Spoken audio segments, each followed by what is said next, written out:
VK Mishra present. हमारे channel पर बने रहने के लिए हमारे चैनल को लाल बटन दबा करके सब्सक्राइब करें और साथ में बेल आइकन घंटी दबाएं। जय श्री राधे कृष्ण। आप सभी का हमारे YouTube चैनल पे बहुत बहुत स्वागत है।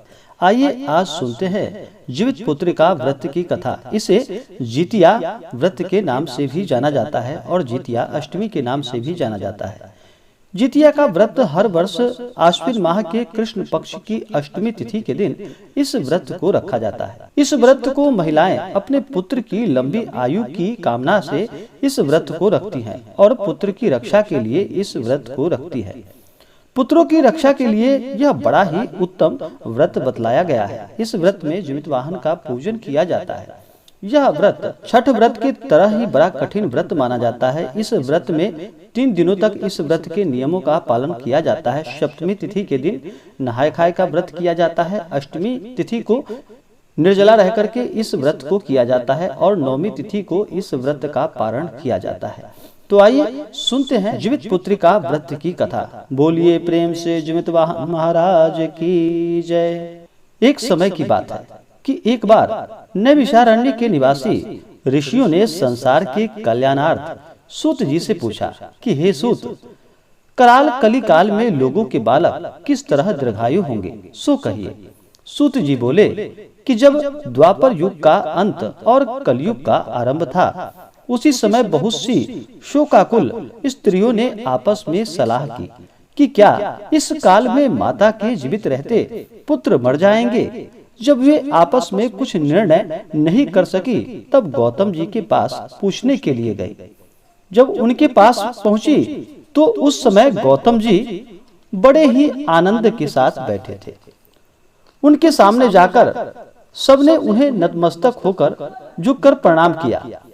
तदंतर स्त्रियों ने पूछा कि हे प्रभु, इस कलयुग में लोगों के पुत्र किस तरह जीवित रहेंगे, इसके लिए कोई व्रत या तप हो तो कृपा करके बतलाइए। इस तरह उनकी बात को सुनकर गौतम जी बोले, आपसे मैं वही बात करूंगा जो मैंने पहले से सुन रखा है। गौतम जी ने कहा कि जब महाभारत युद्ध का अंत हो गया और द्रौपदी पुत्र अश्वत्थामा के द्वारा अपने बेटों को मरा देखकर सब पांडव बड़े दुखी हुए, तो पुत्र के शोक से व्याकुल होकर द्रौपदी अपनी सखियों के साथ ब्राह्मण श्रेष्ठ धौम्य के पास गई और उसने धौम्य से कहा कि हे विपेंद्र, कौन सा उपाय करने से बच्चे दीर्घायु हो सकते हैं, यह आप कृपा करके ठीक ठीक कहिए। धौम्य बोले कि सतयुग में सत्य वचन बोलने वाला, सत्याचरण करने वाला, समदर्शी जिमित वाहन नाम का एक राजा था। एक बार वह अपनी स्त्री के साथ अपनी ससुराल गया और वहीं रहने लगा। एक दिन आधी रात के समय पुत्र के शोक में व्याकुल कोई स्त्री रोने लगी, क्योंकि वह अपने बेटे के दर्शन से निराश हो चुकी थी। उसका पुत्र मर चुका था। वह रोती हुई कहती थी, हाय, मुझ बूढ़ी माता के सामने मेरा बेटा मरा जा रहा है। उसका रुदन सुनकर राजा जिमित वाहन का तो मानो हृदय विदीर्ण सा हो गया। वह तत्काल उस स्त्री के पास गया और उसने पूछा कि तुम्हारा बेटा कैसे मरा है। बूढ़ी ने कहा कि गरुड़ प्रतिदिन आकर गांव के लड़कों को खा जाता है।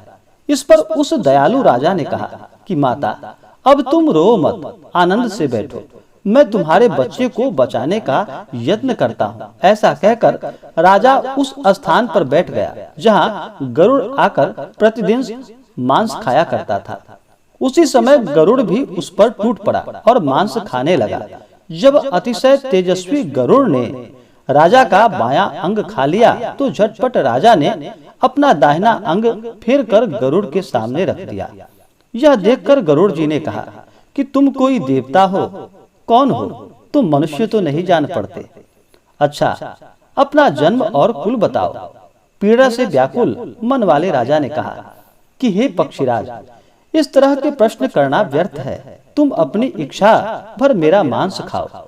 यह सुनकर गरुड़ रुक गए और बड़े आदर से राजा के जन्म और कुल की बात पूछने लगे। राजा ने कहा कि मेरी माता का नाम शैब्या और मेरे पिता का नाम शालिवाहन है। सूर्य वंश में मेरा जन्म हुआ है और जिमित वाहन मेरा नाम है। राजा की दयालुता देखकर गरुड़ ने कहा कि हे महाभाग, तुम्हारे मन में जो अभिलाषा हो वह वर मांगो। तो जिमितवाहन ने कहा कि यदि आप मुझे वर दे रहे हैं तो वर यह दीजिए कि आपने अब तक जिन प्राणियों को खाया है वे सब जीवित हो जाएं। हे स्वामी, अब से आप यहाँ बालकों को न खाएं और कोई ऐसा उपाय करे कि जहाँ जो उत्पन्न हो वे लोग बहुत दिनों तक जीवित रहें। धौम्य ने कहा कि पक्षीराज गरुड़ राजा को वरदान देकर स्वयं अमृत लाने के लिए नागलोक चले गए। वहां से अमृत लाकर उन्होंने उन मरे मनुष्यों की हड्डियों पर बरसाया। ऐसा करने से सब लोग जीवित हो गए जिनको कि पहले गरुड़ ने खाया था। राजा के त्याग और गरुड़ की कृपा से वहां वालों का बहुत कष्ट दूर हो गया। उस समय राजा के शरीर की शोभा दुनी हो गई। राजा की दयालुता को देखकर गरुड़ ने फिर कहा, मैं संसार के कल्याणार्थ एक और वरदान दूंगा। आज आश्विन कृष्ण पक्ष सप्तमी से रहित शुभ अष्टमी तिथि है। आज ही तुमने यहाँ की प्रजा को जीवन दान दिया है। हे वत्स, अब से यह दिन ब्राह्मण भाव हो गया है। जो मूर्ति भेद से विविध नामों से विख्यात है वही त्रिलोक्य से पूजित दुर्गा अमृत प्राप्त करने के अर्थ में जीवित पुत्रिका कहलाई है। सो इस तिथि को जो स्त्रियां उस जीवित पुत्रिका की और कुश की आकृति बनाकर तुम्हारी पूजा करेगी तो दिनों दिन उसका सौभाग्य बढ़ेगा और वंश भी बढ़ेगी और वंश भी बढ़ती रहेगी। हे महाभाग, इस विषय में विचार करने की भी आवश्यकता नहीं। हे राजन, सप्तमी से रहित और उदया तिथि की अष्टमी को व्रत करे, यानी सप्तमी विद अष्टमी जिस दिन हो उस दिन व्रत न कर शुद्ध अष्टमी को व्रत करे और नवमी में पारण करे। यदि इस पर ध्यान न दिया गया तो फल नष्ट हो जाएंगे और सौभाग्य तो अवश्य ही नष्ट हो जाएगा। जिमितवाहन को इस तरह वरदान देकर गरुड़ बैकुंठ धाम को चले गए और राजा भी अपनी पत्नी के साथ अपने नगर को वापस चले आए। धौम्य द्रौपदी से कहती हैं कि हे देवी, मैंने यह अतिशय दुर्लभ व्रत तुमको बतलाया है। इस व्रत के करने से बच्चे दीर्घायु होते हैं। हे देवी, तुम भी पूर्वोक्त विधि विधान से यह व्रत और दुर्गा जी का पूजन करो तो तुम्हें अभिलाषित फल प्राप्त होगा। मुनिराज, धौम्य की बात को सुनकर द्रौपदी के हृदय में एक प्रकार का कौतूहल उत्पन्न हुआ और पुरावासिनी स्त्रियों को बुलाकर उनके साथ यह उत्तम व्रत को किया। गौतम ने कहा कि यह व्रत और उसके प्रभाव को किसी एक चिल्ली ने सुन लिया और अपनी सखी सियारिन को बतलाया।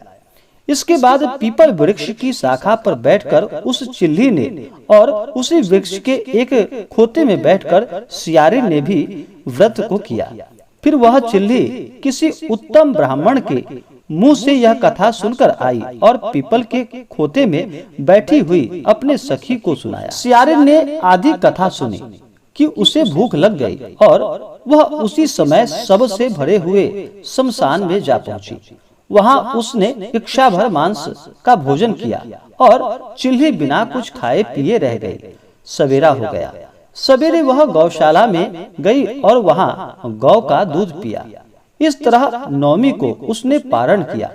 कुछ दिनों बाद वे दोनों मर गए और अयोध्या में किसी धनी व्यापारी के घर में जन्मे। संयोग से उन दोनों का जन्म एक ही घर में हुआ, जिसमें सियारिन ज्येष्ठ यानी कि बड़ी हुई और चिल्ली छोटी हुई। वे दोनों सभी शुभ लक्षणों से युक्त थी, इसलिए बड़ी लड़की काशीराज के और छोटी उनके मंत्री के साथ अग्नि के सामने विधि पूर्वक ब्याही गई। पूर्व जन्म के कर्म फल से वह मृगनयनी रानी हुई और बड़ी बहन जिस किसी भी संतान को उत्पन्न करती वह मर जाती थी। और पूर्व जन्म की बातों को स्मरण करने वाला मंत्री की पत्नी ने अष्ट वसुओं से सदृश तेजस्वी 8 बेटे उत्पन्न किए और सभी जीवित रह गए।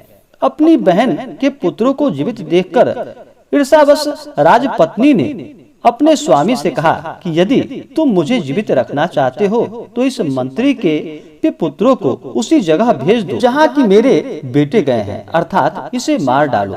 यह सुनकर राजा ने उस मंत्री के पुत्रों को मारने के लिए कई प्रकार के उपाय किए, पर मंत्री पत्नी ने जीवित पुत्रिका के पुण्य बल से उसे बचा लिया। एक दिन राजा ने अपने आदमियों से उन पुत्रों का सिर कटवाकर पिटारी में रखवाया और वह पिटारी उसकी माता मंत्री की पत्नी के पास भेज दिया, किंतु वे 8 सिर बेशकीमती हीरे जवाहरात हो गए और भले चंगे वो 8 लड़के अपनी माता के पास वापस चले गए। उसको जीवित देखकर राजपत्नी को बड़ा विस्मय हुआ।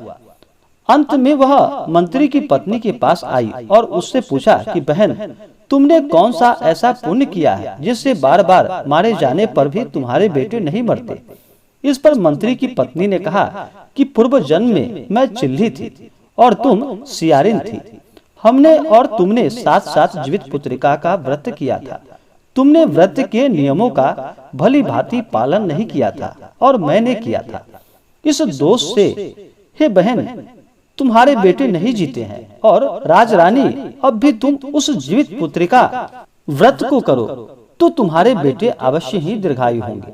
मैं तुमसे सच सच कह रही हूँ। उसके कथा के अनुसार रानी ने फिर उस व्रत को पूरे विधि विधान, नियम और निष्ठा के साथ किया। तभी से उसके कई बेटे सुंदर और दीर्घायु होकर बड़े बड़े राजा हुए। सूत जी कहते हैं कि सब प्रकार का आनंद देने वाला मैंने यह दिव्य व्रत बतलाया है। स्त्रियां चिरंजीवी संतान चाहती हो तो वे विधि पूर्वक यह व्रत को करें। इसी प्रकार से जो भी सच्ची श्रद्धा और भावना के साथ जीवित पुत्रिका का व्रत करते हैं, व्रत का कथा श्रवण करते हैं, उन्हें सभी प्रकार के सुख और समृद्धि की प्राप्ति होती है।